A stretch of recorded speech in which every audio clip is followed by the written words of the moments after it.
Hello बच्चों, कैसे हैं आप सब। आई होप आप सब अच्छे होंगे। आपकी स्टडीज़ बहुत ही ज़बरदस्त चल रही होगी।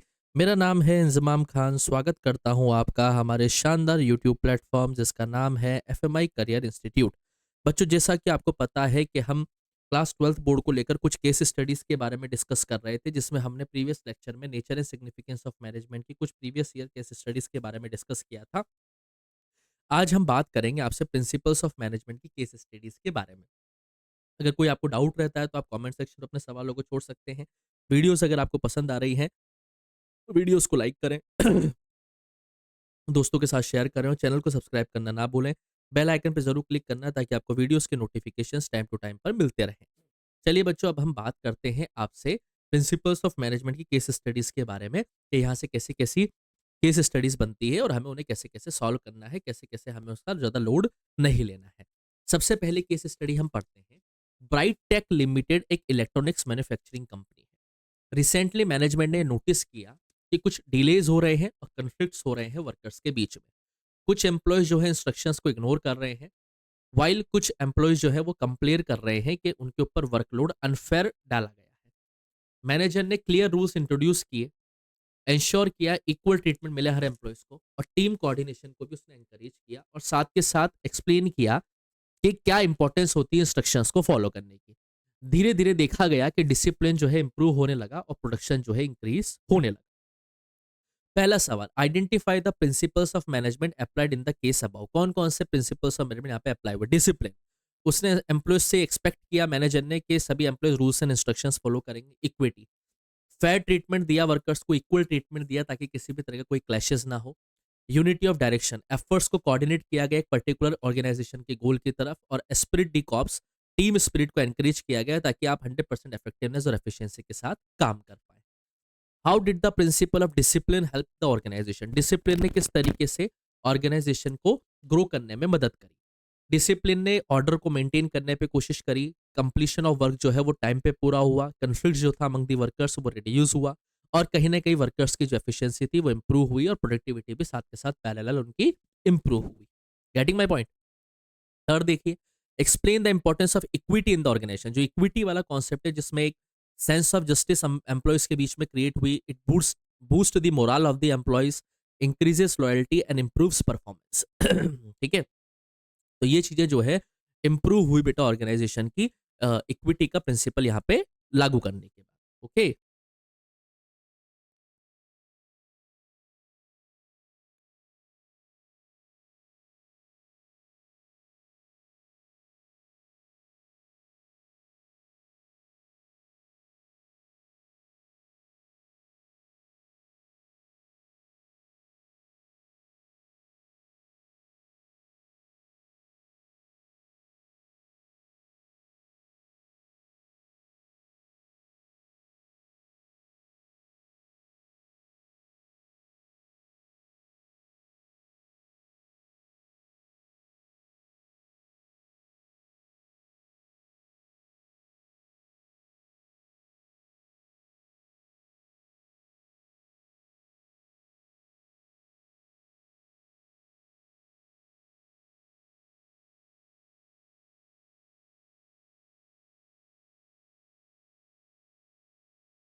क्लियर बेटा। सेकंड केस स्टडी देखिए। Green grow farms is an organic food company. Green grow farms एक ऑर्गेनिक फूड कंपनी है। ऑनर ने डेलीगेट किया डिसीजन मेकिंग अथॉरिटी को, डिपार्टमेंट हेड्स को और रेस्पॉन्सिबिलिटी रिजल्ट्स की सारी उसने खुद ने होल्ड करी। एम्प्लॉयज को एनकरेज किया गया कि वो न्यू आइडियाज को सजेस्ट करें ताकि क्वालिटी इंप्रूव हो सके और कॉस्टिंग जो है वो रिड्यूस हो सके। मैनेजमेंट को इंश्योर किया गया कि वो इंस्ट्रक्शन जो है एक सुपीरियर से उनको मिलेंगे ताकि कोई कंफ्यूजन क्रिएट ना हो। यूनिटी ऑफ कमांड यहाँ पे देखने को मिलता है। As a result employees empower फील कर रहे हैं और ऑपरेशन जो है वो स्मूदर हुए हैं। कौन कौन से प्रिंसिपल ऑफ मैनेजमेंट यहाँ देखने को मिलते हैं। अथॉरिटी एंड रिस्पॉन्सिबिलिटी, अथॉरिटी जो है यहाँ पे साथ के साथ अकाउंटेबिलिटी के साथ दी गई है मैनेजर्स के जरिए। इनिशिएटिव, यहाँ पे एम्प्लॉयज को एनकरेज किया गया कि वो अपने आइडियाज को शेयर करें, यानी कि इनिशिएटिव को प्रमोट किया गया। ऑर्डर सिर्फ एक सुपीरियर से दिया जाएगा ताकि कंफ्यूजन क्रिएट ना हो, तो यूनिटी ऑफ कमांड यहाँ पे फॉलो किया गया।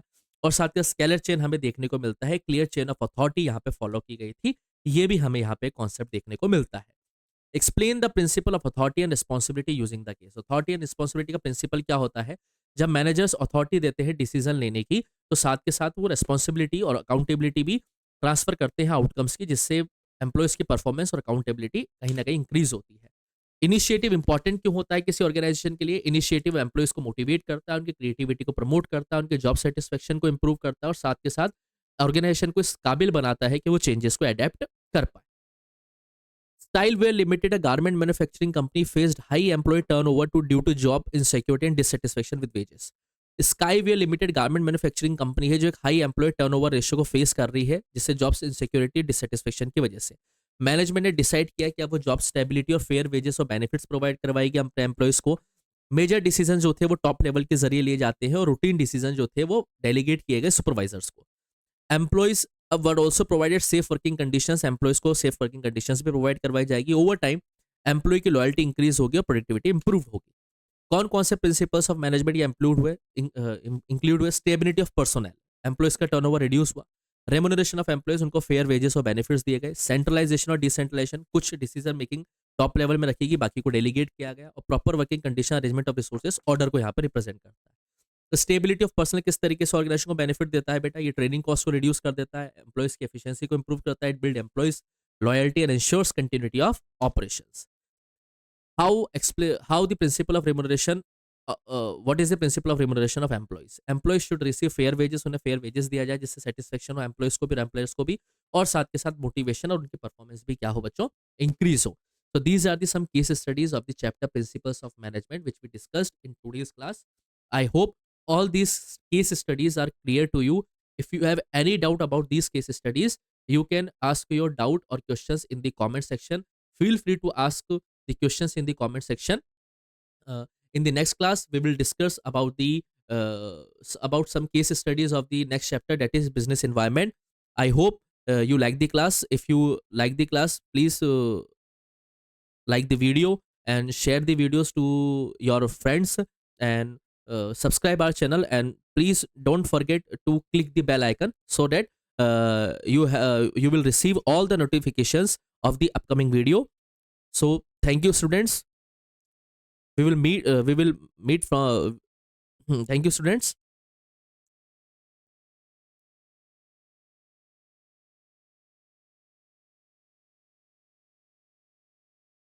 I will meet you in the next class. Thank you. Bye bye.